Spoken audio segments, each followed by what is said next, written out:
Oke teman-teman, thank you masih di Codefile. Oke, kali ini kita akan belajar karena kita males gitu ya, gimana caranya kita bisa membuat aplikasi itu portable gitu. Portable itu ya maksudnya bisa dibawa kemana-mana gitu. Dibawa kemana-mana dalam artian kalau misalnya kita pindah ke satu device ke device lain, ya mudah aja gitu untuk menjalankannya di device yang lain, tidak hanya di device yang memang kita punya, tapi di device lain juga mudah gitu. Jadi nggak terlalu banyak konfigurasi dan segala macamnya. Memang kalau kita kembali ke beberapa tahun lalu gitu ya, ketika kita melihat semua aplikasi itu biasanya ada installernya gitu. Installer itu semacam file yang bisa dieksekut. Biasanya exe gitu kalau dulu kita pakai Windows, atau kalau misalnya kita pakai MacBook gitu, biasanya bentuknya belakangnya DMG, atau misalnya pakai Linux, I don't know, Linux bisa banyak formatnya. Biasanya installer ini ketika kita double klik di Windows itu nanti dia akan melakukan setup, kemudian juga setelah melakukan setup tuh dia akan mengcopy file-file yang memang berasal dari sumbernya dia gitu. Contoh misalnya kita melakukan instalasi dari CD-ROM, misalnya zaman dulu kan CD-ROM ya, dia akan mengcopy file-file dari CD kemudian dimasukkan ke dalam file system kita. Semudah itu sih. Nah, cuman di era sekarang itu kita mau belajar tentang yang namanya portable application, tapi tidak menggunakan executable file gitu. Kenapa tidak menggunakan executable file? Karena executable file oke, tapi what if kalau misalnya ternyata berbeda sistem operasinya gitu. Satu misalnya teman-teman pakai Linux, satu misalnya pakai MacBook, satu nggak taunya pas mau di deploy ke server juga misalnya Linuxnya juga berbeda distronya dan segala macamnya. Kira-kira seperti itulah. Sebenarnya konsep ini udah ada solusinya sebenarnya. Udah solusinya, yaitu menggunakan Java gitu. Nah, Java itu juga cukup menarik konsepnya karena dia berbentuk bytecode. Jadi setiap code yang kita compile di Java itu kan akan dikompilasi ke dalam bentuk bytecode ya. Nah, kemudian bytecode tersebut tinggal kita jalankan aja di komputer yang memang di dalamnya sudah ada Java Virtual Machine-nya gitu. Jadi binary file akan jalan begitu ada Java Virtual Machine atau JVM-nya gitu. That's why kita mesti install Java Virtual Machine dulu di sistem operasi kita. Kemudian nanti file Java yang akan kita mau jalankan itu tinggal kita execute aja gitu pakai Java terus nama executable filenya. Cuman kali ini kita nggak ngomongin Java, kita kali ini mau ngomongin Docker gitu. Nah, mungkin teman-teman juga udah banyak nih yang tahu tentang Docker gitu ya, karena berseliweran di internet itu memang banyak banget sih tentang Docker, tentang container, tentang apa lagi ya, portability dan segala macamnya. Iya benar, memang Docker ini mengusung yang namanya portability, artinya yang sama lah kayak yang tadi saya bilang. Jadi ketika ada komputer atau mesin yang udah diinstal sama Docker, itu aplikasi atau kontainer-kontainer itu bisa jalan di atas si Docker tersebut gitu. Nanti kontainernya apa nanti saya bisa jelaskan. Oh iya, buat yang nggak tahu, nih Docker lambangnya itu dia ikan hiu gitu. Ikan paus. Nah, ikan paus di atasnya kalau teman-teman lihat nih ada apa, kontainer-kontainer ya. Kontainer-kontainer kayak di pelabuhan gitu ya. Jadi memang kenapa bentuknya seperti ini karena ya tadi punya filosofi bahwa ya ketika udah ada Docker di atas satu komputer atau satu operating system, maka di atas Docker itu kita tinggal bisa deploy aplikasi kita aja gitu. Jadi portable gitu kan. Kita nggak perlu lagi install lagi sana sini nggak perlu gitu. Maksudnya gimana sih? Apa sih bedanya kita pakai Docker sama kalau nggak pakai Docker? Oke, sebagai contoh gini, bayangkan aja misalnya saya mau membuat aplikasi berbasis Golang gitu atau Python. Saya akan menginstall dulu nih gitu, menginstall dulu Golangnya ke dalam sistem operasi saya.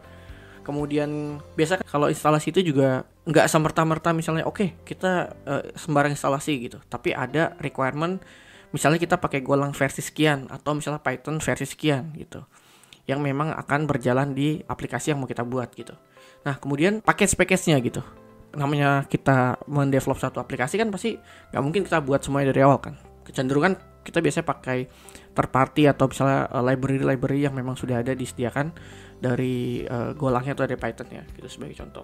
Nah, kemudian kita harus install lagi. Misalnya sebagai contoh kita install lagi yang namanya misalnya Nginx gitu untuk reverse proxy. Nah, jadi begitu banyak instalasi yang kita lakukan hanya untuk mendevelop sebuah aplikasi gitu.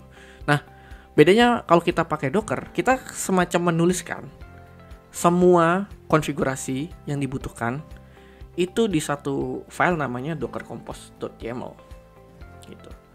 Nah, bentuknya seperti ini gitu. Nih teman-teman nggak usah pusing dulu kenapa ada dockercompose.yaml, pokoknya telan aja dulu mentah-mentah ya. Oke, jadi di sini ada dockercompose.yaml. Jadi kita menuliskan apa yang dibutuhkan dan konfigurasi seperti apa di dockercompose.yaml. Jadi nanti kita tuliskan semuanya, kemudian nanti kita nggak perlu lakukan instalasi segala macam. Kita tinggal jalankan aja docker compose bla bla bla gitu nanti ya. Docker compose bla bla bla, docker compose sekian sekian sekian.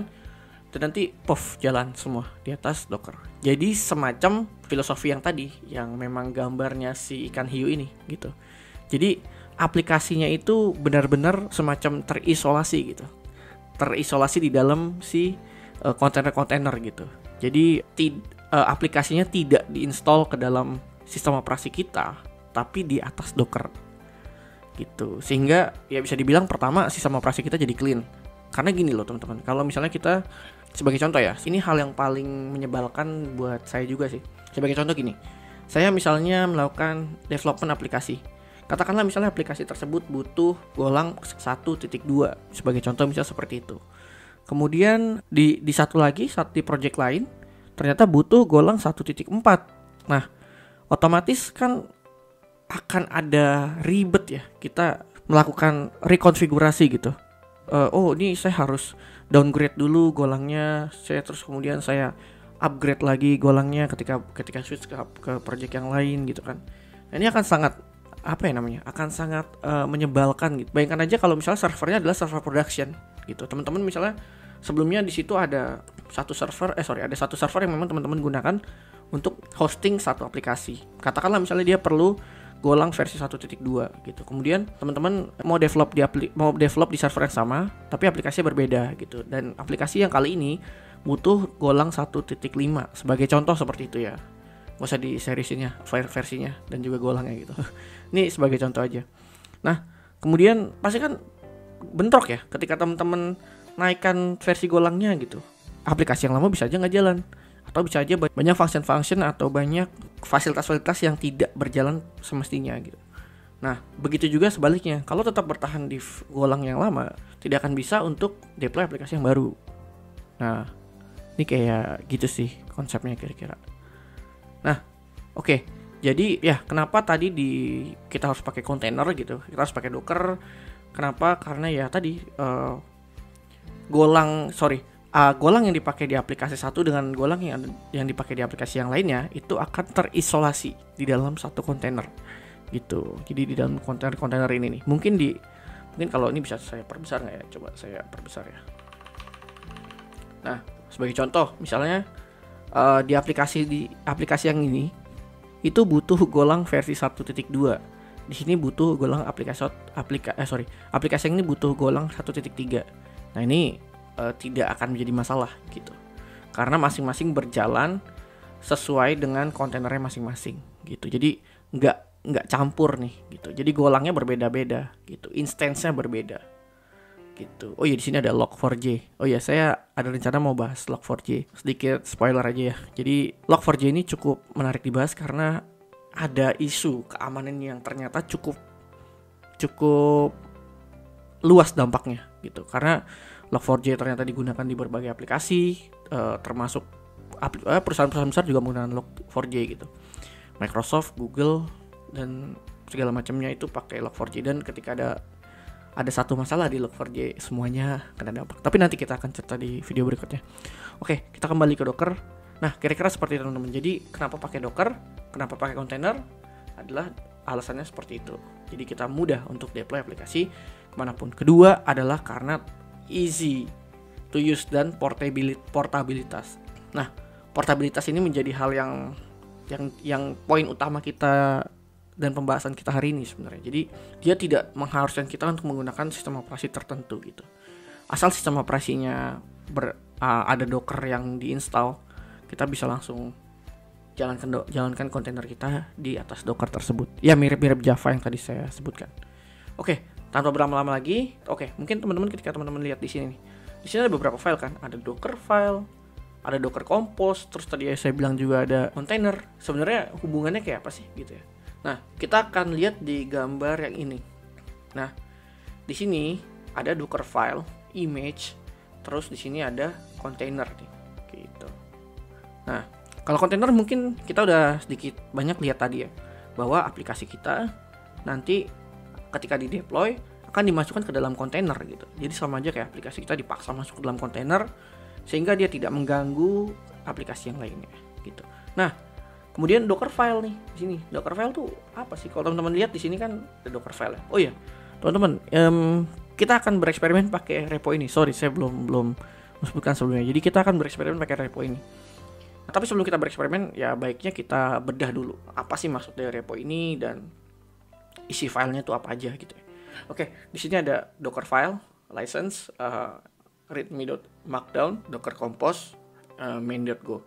Oke, kita fokus dulu ke hal-hal yang berbau Docker ya. Karena inilah yang membuat dia portable gitu. Jadi ada Docker file, ada Docker Compose dan lain sebagainya gitu. Jadi gini teman-teman, setiap aplikasi yang kita deploy ke dalam kontainer, sebenarnya aplikasi tersebut itu bentuknya sudah image gitu. Nah, teman-teman pernah nggak install operating system di VMware atau misalnya di VirtualBox atau VMware? Nah, ketika kita mau menginstal satu operating system di dalam virtual machine, biasanya kita injek ke dalam virtual machine-nya itu image gitu. Biasanya bentuknya ISO. Jadi kan biasanya ada apa tuh ya? Biasanya ada Linux Ubuntu 20 titik sekian .iso. Terminologinya hampir sama sih dengan yang kita gunakan di VMware gitu. Jadi, aplikasi yang mau kita taruh di dalam kontainer itu bentuknya adalah image gitu. Image tuh bukan kayak JPEG gitu ya, JPEG atau misalnya PNG gitu, bukan gitu ya. Image adalah aplikasi yang udah kita padatkan atau kita compile gitu ya. Kita compile, kemudian kita masukkan image-nya ke dalam kontainer gitu. Jadi yang ada di dalam kontainer itu adalah image gitu, atau aplikasi-aplikasi yang sudah kita padatkan sedemikian rupa, pokoknya kita campur sedemikian rupa yang kita masukkan dalam kontainer. Gampang gini aja sih teman-teman. Bayangkan aja kalau misalnya aplikasi yang ada dalam Docker tuh kayak gado-gado gitu. Jadi pembungkusnya itu, kontainernya itu adalah si kertas nasinya gitu ya.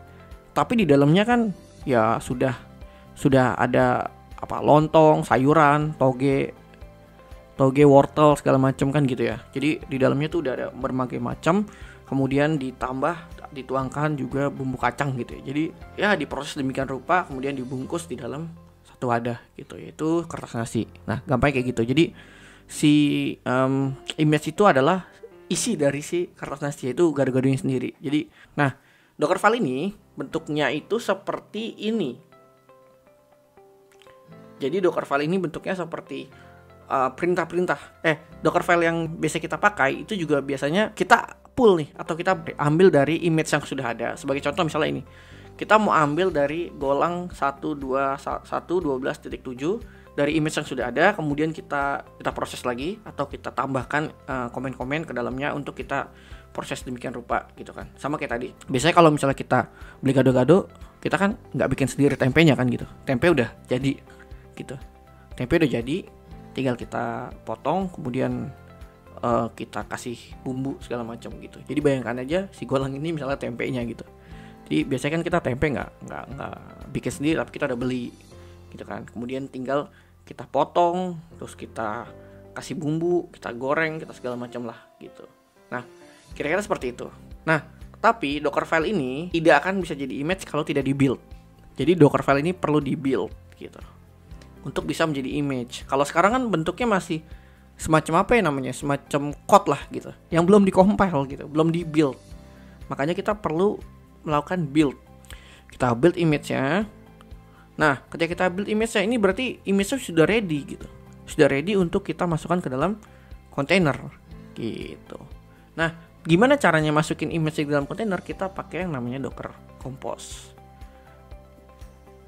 Gitu, teman-teman. Jadi, nah, kalau teman-teman lihat di sini, nah, di itu nih, kita nanti akan membuat dua service. Oke, service ini apa sih? Service ini adalah aplikasi yang akan kita masukkan ke dalam kontainer gitu. Nah, jadi kalau misalnya seperti ini kan, ini ada Go service, di sini di Nginx. Nah, berarti nanti kita akan punya 2 kontainer gitu. Jadi masing-masing service ini dia akan masuk ke dalam satu kontainer. Di sini ada Go service, di sini ada Nginx. Berarti nanti akan ada 2 aplikasi, ada 2 kontainer yang berisi masing-masing aplikasi dari Go service dan Nginx. Nah, Docker Compose ini dia akan bisa langsung meletakkan si service atau si aplikasi ini ke dalam kontainer. Kita perlu jalankan perintah docker compose up agar supaya aplikasi yang sudah kita define di sini ada Go service dan Nginx kontainer. Jadi seperti itu ya. Kalau kita lihat gambarnya seperti ini gitu. Jadi ini ada image, image-nya itu dimasukkan ke dalam si kontainer-kontainer gitu. Seperti itu ya teman-teman. Jadi apa bedanya images, containers, dan Docker files? Oke. Docker files itu diperlukan untuk bisa membuat sebuah image gitu. Dengan cara apa? Build gitu. Tapi di Docker file sendiri kita bisa juga untuk ngambil dari image yang lain gitu. Karena kayak yang tadi saya contohkan, ya kita bikin gado-gado nggak bikin tempenya sendiri kan. Tempenya biasanya udah beli, udah jadi gitu. Nah, containers itu apa sih? Container itu gampangnya adalah kertas nasinya gitu yang membungkus si aplikasi kita. Seperti itu ya teman-teman. Oke, tanpa berlama-lama nih, udah lama banget sih teori-teori tentang Docker. Nah, sekarang kita mau lihat di kehidupan nyatanya atau di code-nya seperti apa. Bentuknya kayak apa sih kalau jadi gitu ya. Oke. Nah, repo tadi udah saya clone. Ya, bentuknya kira-kira kayak gini. Tadi kita udah bahas ya, di sini ada Docker file, ada Docker Compose dan segala macamnya. Oke, Docker Compose.yaml tidak akan bisa memasukkan image ke dalam ke dalam kontainer kalau tidak menggunakan perintah Docker Compose up. Oke, gimana caranya? Kita langsung aja di sini. Docker Compose up. Nah, jadi Docker Compose ini pada dasarnya dia akan melihat di directory yang ada gitu. Di directory yang sekarang dia berada gitu. Kalau directory dia sekarang berada kan berarti ini kan ya. Kalau cpwd nih. Di sini ada di medium go nginx docker master. Nah, di sini kan medium go nginx docker master berarti di sini gitu. Jadi ketika saya jalankan perintah docker compose up gitu ya. Nah, dia akan melook up nih. Wah, dia berharap bahwa berarti di sini harusnya udah ada Docker Compose-nya nih gitu. Tapi kalau nggak Docker Compose-nya maka dia akan error gitu. Dia akan bilang, saya perlu Docker Compose YAML nih gitu. Nah, jadi dia perlu ada Docker Compose YAML di directory tersebut supaya bisa menjalankan Docker Compose up gitu. Oke, sekarang saya jalankan. Oke, nah teman-teman bisa lihat di sini. Nah, dia melakukan building gitu ya. Nah, ini dia melakukan build gitu. Jadi image-nya yang ada di Docker file ini di-build sama dia gitu. Supaya bisa menjadi sebuah image. Nah, oke, kita coba tunggu dulu ya si image-nya untuk bisa ke-build. Nah, kalau teman-teman lihat di sini tuh. Di sini semua library dan semua package yang dibutuhkan itu semuanya itu akan dijalankan di atas Docker. Jadi tidak akan diinstal ke dalam sistem operasi kita gitu. Jadi teman-teman, satu catatan juga ya. Misalnya gini, kita kasih perintah ke Docker untuk ambil image gitu ya. Nah, atau untuk menjalankan image tertentu. Nah, dia akan cek dulu nih di lokal kita tuh ada nggak sih image-nya gitu. Kalau emang kalau di lokal kita nggak ada image-nya, maka dia akan otomatis ambil dari Docker Hub. Gitu. Oke, ini aplikasi udah jalan ya teman-teman ya. Terus gimana cara jalaninya? Nah, pelan gini ya. Nah, oke teman-teman. Nah, ini udah jalan Dockernya. Sekarang kita coba panggil localhost/API. Localhost/API. Oke. Hello, I'm Golang microservice. Seperti yang tertera di sini. Nah, kayak gitu teman-teman. Nah, jadi simple ya. Saya benar-benar nggak install Golang dulu. Saya nggak perlu install Nginx dulu gitu ya. Jadi otomatis udah disetting semua sama si Dockernya gitu. Jadi semuanya udah siap. Tinggal kita pindahkan aja ke server lain gitu segala macam. Jadi memang oke, saya mungkin saya summary ya. Enaknya kenapa pakai Docker? Karena pertama aplikasi lebih portable gitu. Jadi nggak harus setiap kali pindah server config lagi nggak perlu. Kedua, karena portable itu ada ada semacam integrity yang bagus lah. Integrity yang bagus itu maksudnya gimana ya? Jadi kayak kalau misalnya ini jalan di sini, jalan di komputer saya, maka ketika saya jalankan di server itu juga akan jalan gitu. Kenapa? Karena ya kita berjalan di Docker yang sama gitu. Berjalan di Docker yang sama, pakai code yang sama, konfigurasinya juga sama gitu. Beda kalau misalnya teman-teman install sendiri gitu kan, ya konfigurasinya bisa aja beda gitu kan. Dan yang terakhir, keuntungannya teman-teman pakai Docker itu yang tadi saya bilang ya. Jadi teman-teman bisa deploy ke server tanpa perlu pusing-pusing downgrade tools tertentu atau downgrade library tertentu dan segala macamnya gitu ya. Karena semua di dalam kontainer itu semuanya sudah terisolasi gitu. Jadi tidak akan tercampur lah gitu. Dan kalaupun teman-teman di aplikasi, di setiap aplikasi menggunakan Golang atau Python atau Node.js versi yang berbeda, itu tidak akan menjadi masalah gitu. Nah, oke teman-teman, sekian sih ya tentang Docker, portability, dan dan juga ya sedikit code tentang Golangnya. Tapi code Golangnya nggak penting sih. Yang penting adalah portability-nya. Oke teman-teman, sekian aja untuk video kali ini. Kita ketemu di video berikutnya. Oke, dadah, bye.